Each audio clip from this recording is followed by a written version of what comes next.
अस्सलाम वालेकुम। ये परिंदा गिरा हुआ है भाई, निकालो इसको यार। भाई उड़ जाओ भाई, उड़ जा।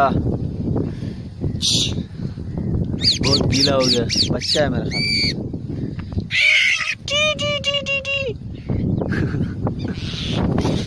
अस्सलाम वालेकुम वरहमतुल्लाहि वबरकातुहू। क्या हाल है दोस्तों, खैरियत है, ठीक हो?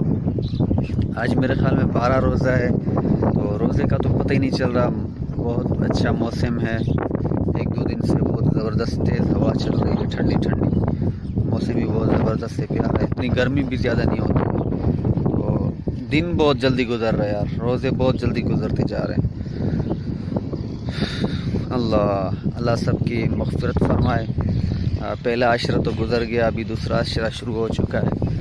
तो 1-2 दिन मेरे नहीं आया, व्लॉग नहीं आया, थोड़ा मसरूफ़ था, तो माज़रत भी करता हूँ। इंशाल्लाह यही वीडियो मेरी अपलोड हो जाएगी, आज ही इंशाल्लाह अपलोड हो जाएगी। तो दुआओं में याद रखें। अभी शॉप पे जा रहा हूँ, तो शॉप पे जाने के बाद फिर बंदा, आपको पता है, गुमसुम ही रहता है। तो दुआएं करना हमारे लिए भी और आपके लिए भी। तो मिलते हैं इंशाल्लाह नेक्स्ट वीडियो पे, इंशाल्लाह। ठीक है भाई, अस्सलाम वालेकुम।